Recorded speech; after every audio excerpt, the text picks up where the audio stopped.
Okay, this is another new article that just came out a couple of days ago on ancient Egypt. It says Digging for the Truth, Ann Austin, who's pictured here, uncovers tattoos and more in ancient Egypt. And you look at her, and she's got some bright eyes. Makes you wonder if she's learned all about Egypt and the earliest dynasties with her blue eyes. But the nose ring that she has, real small and dainty. I don't know if she has any tattoos herself, but remember that whenever we look into this. Pretty cool little picture too. They've got it like 3D imposed on a Egyptian wall with some sparkles in the background if you can see it. Kind of done 3D. Pretty cool.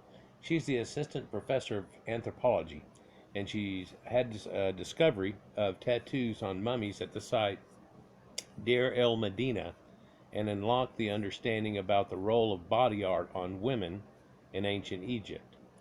Ann Austin was holding an iPad rigged with an infrared camera over a mummified torso. It was a long shot. She didn't expect it to work, but the camera revealed what she was looking for, something the naked eye could not see: a swath of ancient tattoos. This unexpected discovery, she says, you could feel it in your heart, she recalls.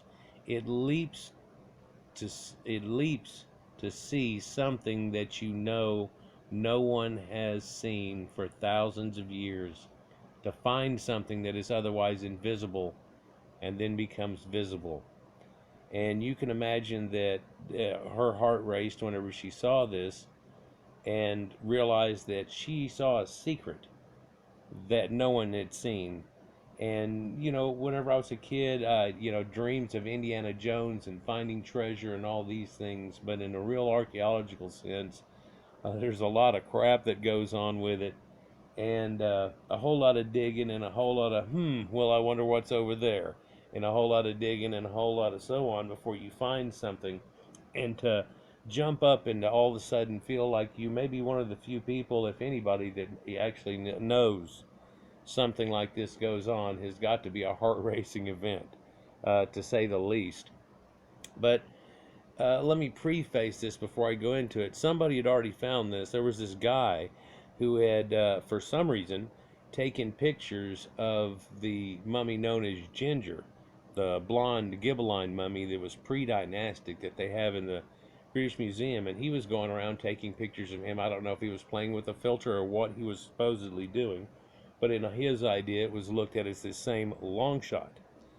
And he found on the shoulder where it kind of looks like there's a blemish. Nah, you can't really tell through the glass looking at it. All of a sudden became this bull-shaped effigy, and I did a video on it showing you how they had that. But then Utsi, the iceman, has had tattoos, and then also the Tarim basin mummies associated with those pyramids all the way in China have it going on also. And there are a lot of other cultures like the Maori and so on. And I kind of talk about in there how I was led to believe that people in the service saw these other people in the Orient and came up with the idea, and Japanese people had taken it over or whatever type of deal. But then you look through archaeology and come to find out it had to do a lot more with these people, these ancient Caucasians, than people wanted to give credit for. And first credits due on this, they tried to say that it was some type of erotic type thing, but at the same gesture on the wall, when I showed in one of the earliest videos I did on tattoos, hell, I have to have done 8 or 9 of them now, that the Libyan priests that came in that are on the walls of one of the earlier pharaohs, well, Middle Kingdomish, and he shows them to have certain tattoos on their body, and it seems to be the same for each one, although their dress is slightly different. But whenever they find these tattoos on the people themselves so far, and they really haven't found and dug into this Libyan desert and tried to find where its graveyard, an ancient graveyard, was and the people that were there, but that's a different subject altogether, to look and see if they were uniform. But in these Egyptians, they don't seem to be uniform. Like everybody's got this on their left shoulder, everybody's got this on the right, everybody's got this. just like real tattoos that people have today. It's done for a reason and so on, but it also looks like there might be a mending of why you would have this on your arms or on your neck, as we're about to find out. And so shows something that's making connections, and I think it's going to take a lot more to figure out more than where we're at now. But let's keep going. Austin, who is the assistant professor of anthropology at the University of Missouri in St. Louis, had found some of the earlier physical evidence of tattooing in ancient Egyptian society. Since then, her research has gone on to challenge previous understandings of the subject and garnered interest from news outlets around the world. That scene unfolded at Deir el Medina in 2014, an Egyptian archaeological site Austin has been visiting since 2012 with the French Institute for Oriental Archaeology. I normally focus on bones, studying human skeletal remains and using that to reconstruct things like health, disease, and demography, she says. But Deir el Medina especially interested Austin because of the remains at the site had never been studied before. It was home to artisans who had crafted the royal tombs in the Valley of the Kings and was originally excavated in the 1920s through the 50s. However, studying remains was not really prioritized, leaving much of daily life at Deir el Medina unexamined. It turns out researchers could learn a lot. Austin was examining remains in 2014 when she made her initial discovery. An unmistakable bold tattoo on the throat of that first mummy caught her eye. And this was one of the mummies like what's shown here in the picture, where they didn't necessarily shellac it. Like I've shown in recent video where they have them pretty much tar covered or shellacked, and that they would pretty much paint them with this type of tar that ironically contains, well, maybe not ironically, interestingly, contains conifer sap, which is some type of European pine type of tree sap that they haven't got pegged down exactly yet out of it for the thousands of years to decay on it, but it shows that it is a conifer sap and that it had bitumen in it, but it had been strained like crude oil, and then they had put certain fragrances in it and things like that in a weird odd mixture. But there are mummies like Ramses and a few of these others that look like that was done extremely sparingly, if any at all, maybe to hold certain bandages in order, but they didn't shellac him solid like they did in a lot of places. And you can see the shoulder blades of this and how it's, not really solid. But if we look at this picture a little closer, you can see that, so it's lightning skin, some red and stuff and some sores. So is this red ochre staining on them, or what's going on here? Nothing really appears to be peering up, and there's a little blotch in the middle of that shoulder blade. Well, what are we looking at? Well, when we look at her deal, that little blotch in the shoulder blade isn't nothing, but right next to it there are these markings that are hieroglyphics and symbols that are done on the back. There's a spine running right down through it, so you can see that. This is done on a pad, and they've got this thing clipped to it that is infrared detecting. And supposedly the first pictures the guy saw of a gebelien mummy, which is very, very much similar to a picture like this, was just that fake infrared you can do on cameras and stuff that's not really accurate. But if we look back down here, you don't see those symbols on there, and where that little dark gouge is where that is. So that's the dark gouge. But this and this and this, you don't really see them. You might start to see one of them right there if you know what you're looking for. And this is one that hasn't been shellacked, so you can imagine the ones that have been shellacked. It's possible there's a lot done on it. Now, she attributes it basically to women having this effect, but it's seen in men too, because, well, hell, the one I just mentioned to start it all off with is Ginger, a pre-gebelien mummy from pre-dynastic that's male. So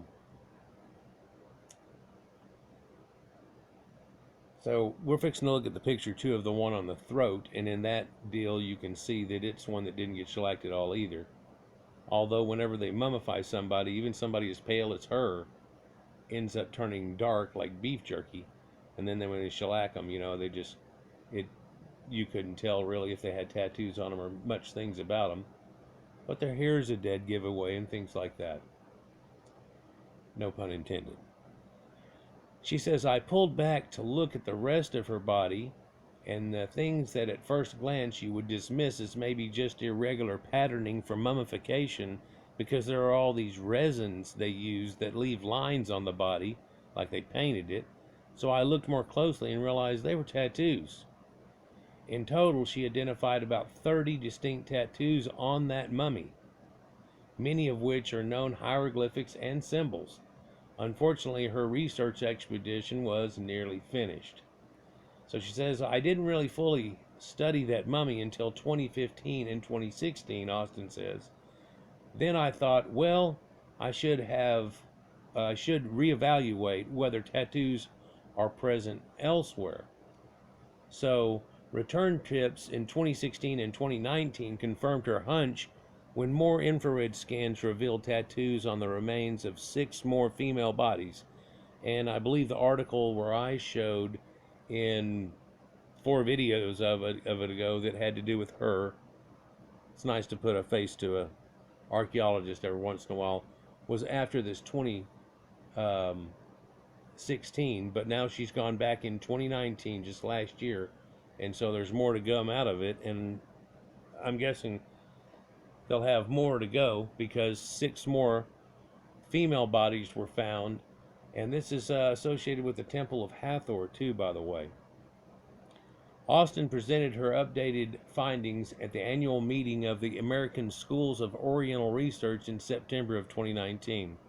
Yeah, quite often whenever you study Near Eastern stuff, it'll be called Oriental Studies, and that kind of freaks people out because it sounds like you're studying Japan or China or someplace, but that's where it is, for it's the Orient to the other people there. An international media blitz ensued, and outlets such as Smithsonian Magazine and The Sun ran stories on this.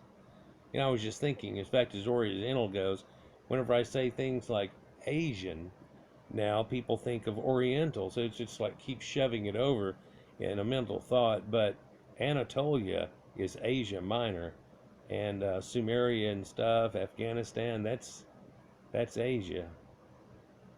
Yeah, Orientalis is on the edge there, and what you should be thinking of that. It's a little bit different, but hey, in a modern day, there's all this twisted thought with things like that. While Austin is happy for the attention, she is more excited about the story the tattoos are starting to tell. Prevailing notions about tattooing in ancient Egypt were shaped by early scholarship, written primarily by men. Tattooed female bodies were often eroticized as a result of antiquity. Antiquity wasn't much different. Sorry, I stumbled through that. For a site with a rich textual record, it is striking that there are no references to tattooing at Deir el Medina. In fact, really little to none at all. It makes you wonder somewhat, but they believe that priests and priestesses would be using these tattoos for purpose and ritual, and that most of them, if not all of them, would have to do with the job that you were doing, and we'll get to that here in a minute. Tattoos say what the texts don't say. The first body Austin examined contained many depictions of animals such as baboons and a floral imagery. There was a bull and a few others. More importantly, there were several symbols, very visible locations, related to the goddess Hathor, a sky deity, but she's also the one that is the bull-faced woman, putting the counterpart to the Apis bull situation. Don't need to go into that, but she's the one, and she's, by the way, is pre-dynastic. She's even on the earliest inscriptions they find of the Narmer palette and so on. The Narmer palette looks like an arrowhead, and the very top flutes of the arrowhead are actually Hathor. Yeah, it looks like some kind of strange Satan with the bull horns type thing, I guess, to some people, and surely during certain ages it did. But that's what it is. To Austin, that public connection to the goddess indicates the mummy might have had an important religious role. It's possible she was a priestess or a healer. And you think about that, how they would use that in it and how they would vitalize the situation.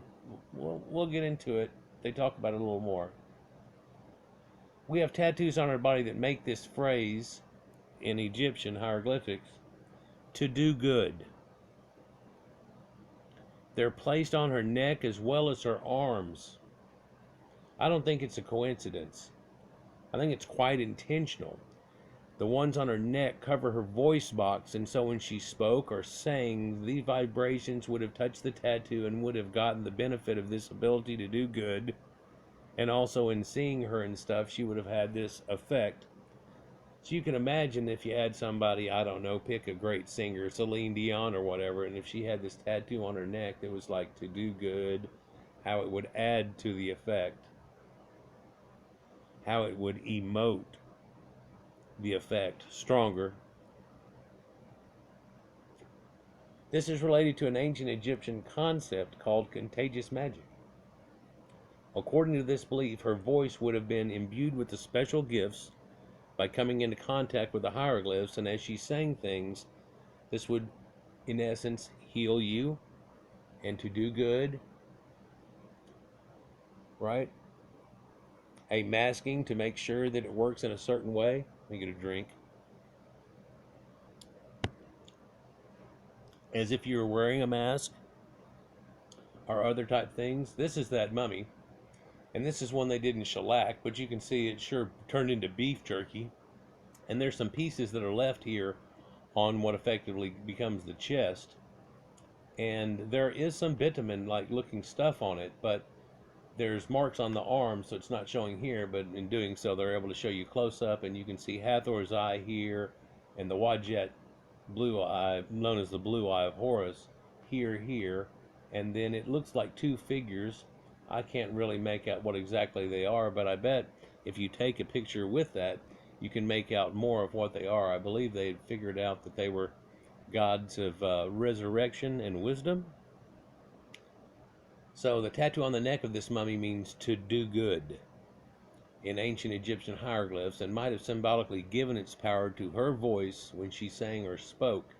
And so a lot of times when they found these tattooed girls, they said, oh, she was a singer, a dancer in a temple. And people tried to take it like, oh man, I've seen a titty dancer and she had tattoos. And it's no, people. Well, if we look at the hieroglyph, her titties hanging out, so are they in Greece and everything at that time. It's not, wow, it's not that way. They're not nasty dancers and stuff. Although I'm sure there was nasty dances. What these people are doing is healing dances and laying on hands that have symbols and tattoos on them that imbibe, and they can project this to you and stuff. It's in so many ways, it's like the healer back in the medieval times was wearing the raven's hat, and while down in the craw there it had something that smelled good for the guy having to deal with somebody, and if you look at him, he was pretty sealed, so they kind of knew what was going on then.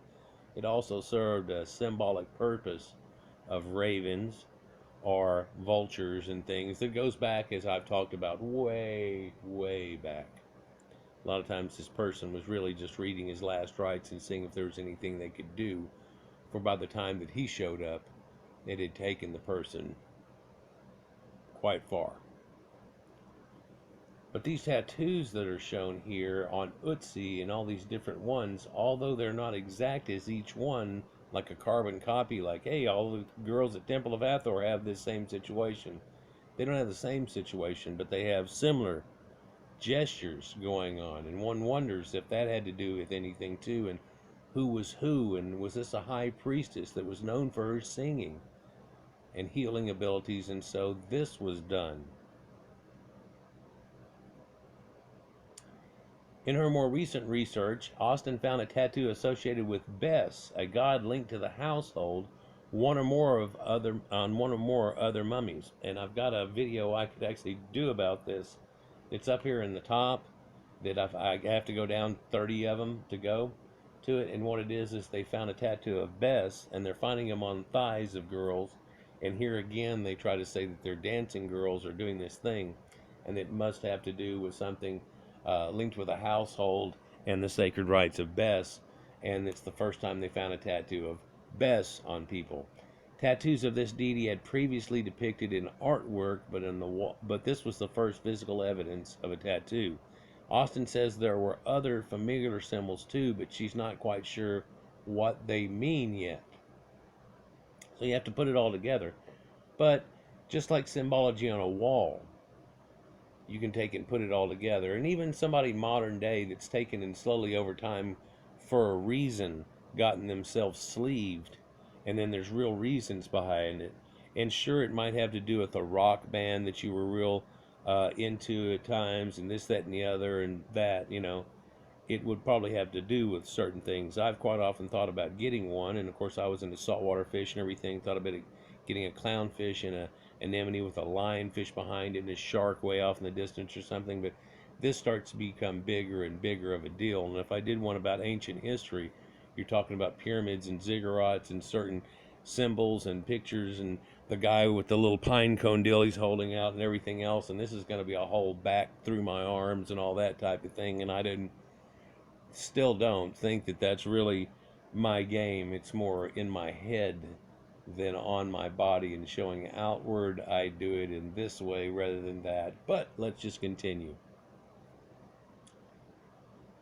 One of the recent of all the recent tattoos we found on all of the ones from Mummy that we first identified, we have no exact match across two individuals with the same symbol in the same location. So like I was saying, it's not like a carbon copy and they've all got this on their left shoulder and so on.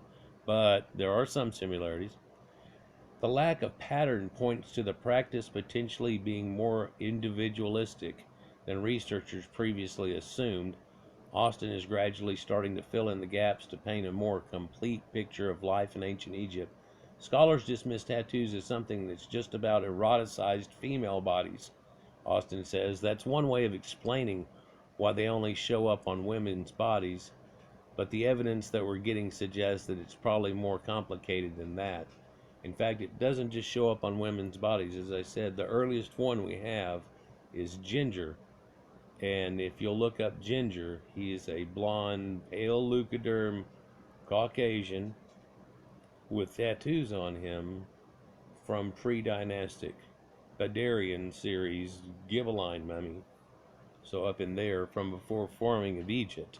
And he had died from a stab wound, and a lot of people say it might have had to do with these fights that they ended up eventually unifying Egypt. In fact, he could be one of these guys that was deified later, but they don't think so necessarily.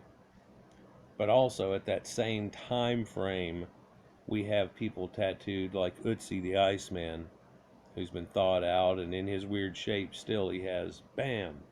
And you look at his mummified body and how it turned dark too, but it's not been salt cured. You get salt cured and it turns more like beef jerky.